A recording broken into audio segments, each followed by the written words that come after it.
One of the most important fascist dictators in history was undoubtedly Benito Mussolini, who viewed with disfavor the fact that all the attention within the Axis powers was being monopolized by Adolf Hitler. That's why, due to his political ambition and strategic ineptitude, he decided to invade Greece in 1941, disregarding the plans that Germany had been concocting for that military action. This historical event was a rupture in the relationship between the Duce and the Führer, which would not be repaired due to the consequences of the failed offensive.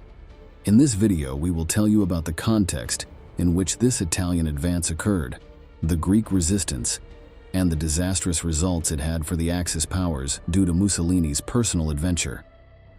Stay tuned to the screen and get ready for another thrilling video on military history. Let's begin. The Duce planned to dominate the Balkans region, but Hitler, interested in oil, was encroaching on his territory. The external vocation of fascist Italy was imperial, as declared by the regime's propaganda, which portrayed the Duce as a victorious Caesar and the Mediterranean as the Mare Nostrum of the Italians. Benito Mussolini's aspirations to recreate the Roman Empire were hindered by the poor performance of his army in World War II.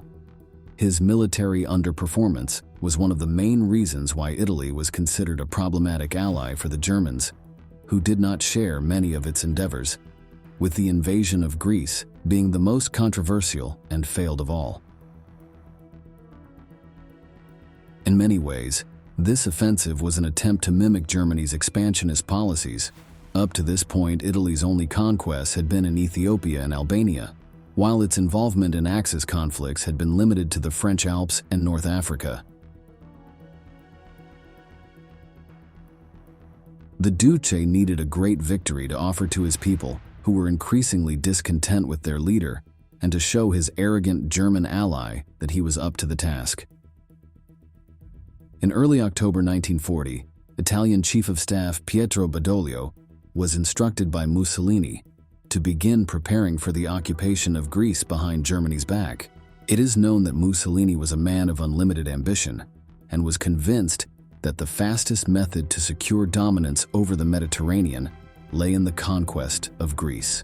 In mid-October, Mussolini communicated to his son-in-law, Galeazzo Ciano, who was then Minister of Foreign Affairs, his intention to attack Greece.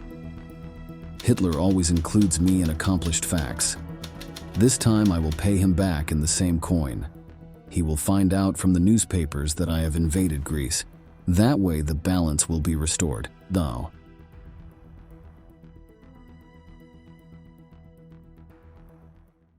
The officials of the Italian Army's General Staff showed more reluctance towards the invasion because, according to reports from the ambassador in Athens, it was unlikely that the neighboring country would easily yield. However, the military ultimately acquiesced to avoid jeopardizing their careers. On October 19, 1940, Mussolini drafted a letter to Hitler announcing the attack, which was sent to Berlin, despite knowing that the Führer was in France, as the Italian wanted to gain time to plan the invasion.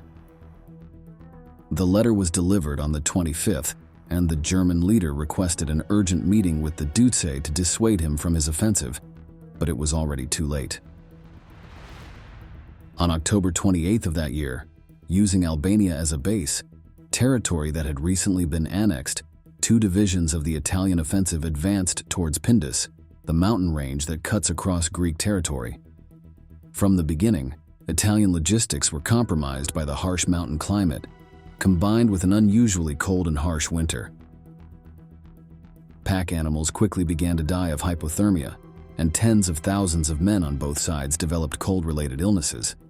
However, these were not insurmountable obstacles, and the tenacious Italian soldiers were no strangers to bad weather or adverse terrain, and, despite their tactical shortcomings, were undoubtedly a tough militia to contend with. They had an advantage, which was the fact that they possessed a substantial number of tanks, modern infantry weapons, and a strong air fleet. In contrast, most Greek troops had to make do with a truly archaic arsenal consisting mainly of leftover equipment from the Great War. Furthermore, Axis dominance over continental Europe unavoidably hindered access to ammunition ships or spare parts in terms of air power, consisting of barely 79 planes from a previous generation.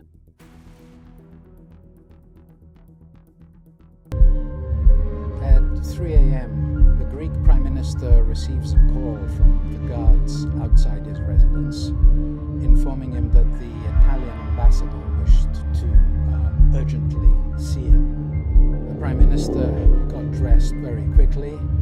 He received the ambassador in his living room. The ambassador read what was basically an ultimatum, requesting that the Italian forces in Albania be given free passage into Greek territory. That was essentially a request that Greece surrenders and accepts Italian control.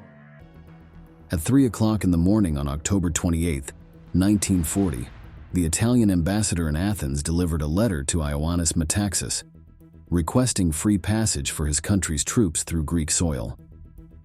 Disgusted, the Greek Prime Minister not only rejected it, but also sought help from London. 3 hours later, the Alpines of the Julia Division crossed the border, while the Duce awaited a meeting requested by Hitler with satisfaction. Führer, we are advancing. At dawn, the victorious Italian troops crossed the Greco-Albanian border. Mussolini said upon receiving him in Florence. Irritated, the German chancellor barely concealed the fury and rejection the fact generated in him. But there was nothing more to be done. The operation was underway, and only its outcome remained to be seen. Although they had their advantages, the Italians would soon find that the weaponry that had proven devastating in the deserts of Ethiopia would be futile in the Pindus Mountains.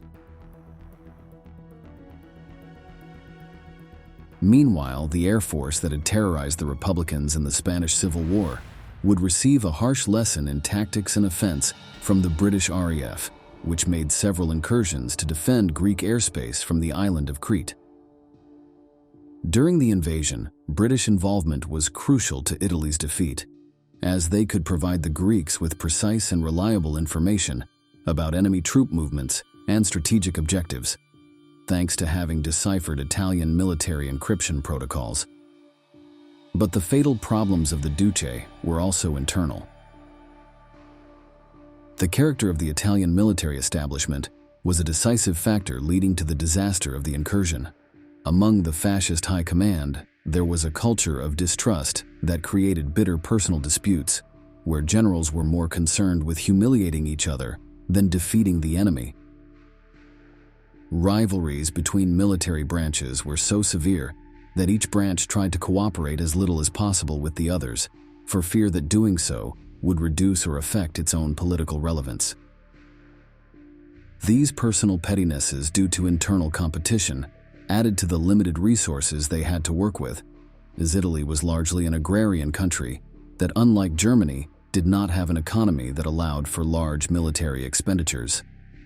As if these obstacles were not enough, Italian military hierarchs were very reluctant to review their strategies and tactics, leading to predictable and ineffective maneuvers.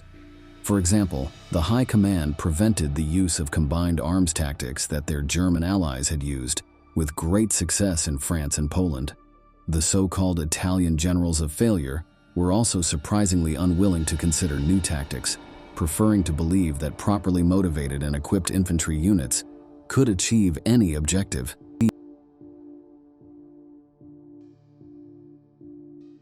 In the war diary of an Italian general, numerous notes of discontent with the High Command were found, highlighting the lack of foresight or strategic planning for this campaign.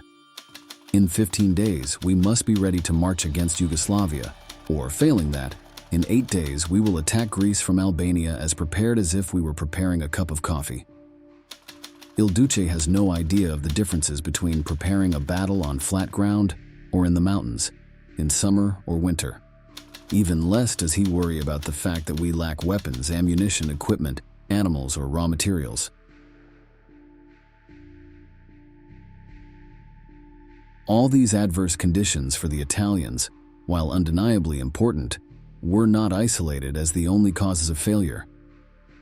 The Greek people showed unprecedented resilience, But to better understand that ferocity, a bit of context about the situation in Greece at that time is necessary. Before the outbreak of World War II, Greece was a nation plagued by many internal divisions. Prime Minister Ioannis Metaxas was a veteran of the Great War, who turned to politics after being alarmed by the growing emergence of the communist movement among Greek peasants. Despite not having gained popular support, the veteran was appointed prime minister by the King of Greece, George II. Shortly thereafter, Metaxas used the threat of a communist uprising to abolish parliament and establish himself in power as an authoritarian and absolutist dictator. Although his regime was deeply unpopular, Metaxas was a genius at handling propaganda. The total control he exercised over the Greek media allowed him to spin a narrative of Italian cowardice and incompetence, turning them into cultural enemies of his subjects. As an aggravating factor of this situation, on August 15, 1940, just weeks before the declaration of war, the Italian submarine Delfino torpedoed a Greek cruiser, the Hella. Metaxas could not have planned a more perfect scenario. State propaganda machines intervened in public opinion without limits, dragging the nation into a patriotic frenzy against the vile Italian oppressors. Εδώ ραδιοφωνικός σταθμός Αθηνών. Μεταδίδομεν το πρώτον ανακοινωθέν του ελληνικού γενικού στρατηγίου. Ιταλικές στρατιωτικές δυνάμεις προσβάλλουν από τις 5ης και 30 πρωινής της σήμερον τα ημέτερα τμήματα προκαλύψεως της ελληνοαλβανικής μεθορίου. Οι μέτερε δυνάμεις αμήνονται του πατρίου εδάφους.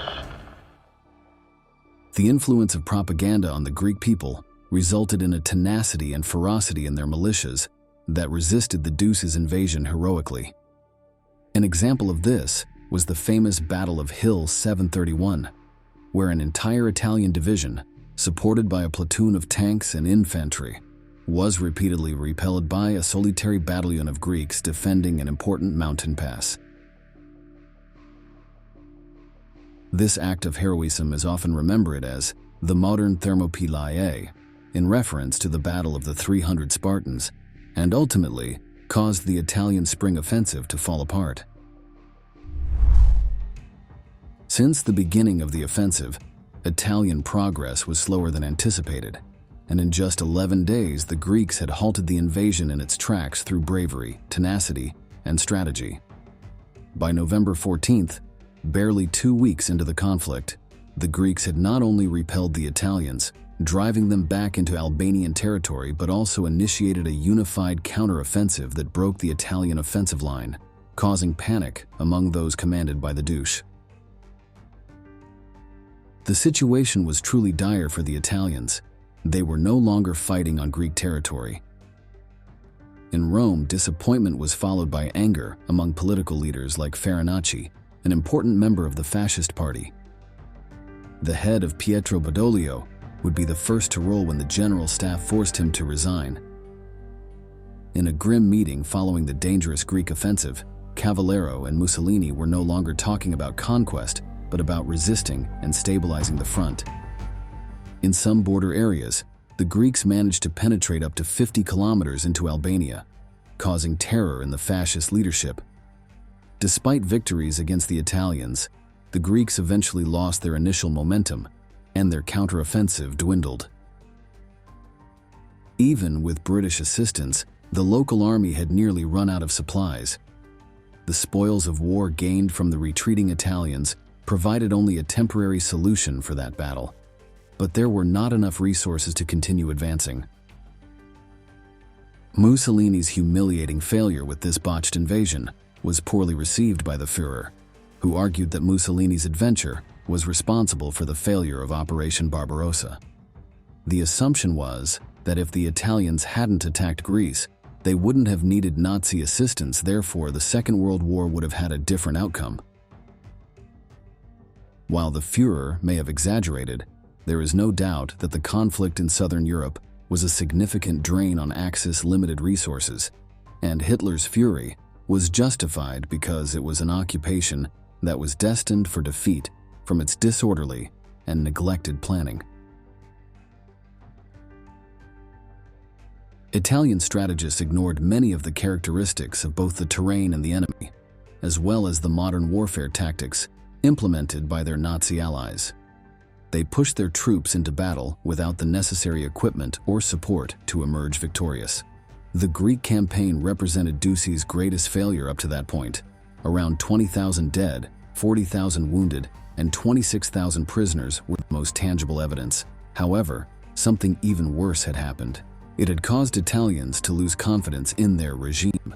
In the end, individual Italian heroism could not compensate for the shortcomings and limitations of Mussolini's military leadership. We're nearing the end of this installment, and we wanted to ask you, do you think Duce's personal adventure was a bad idea? And if it had succeeded, do you think it would have displaced Hitler from the scene? Leave your opinions in the comments below. That's it for today's video. We appreciate you sticking around till the end and look forward to seeing you in the next installments of Military History.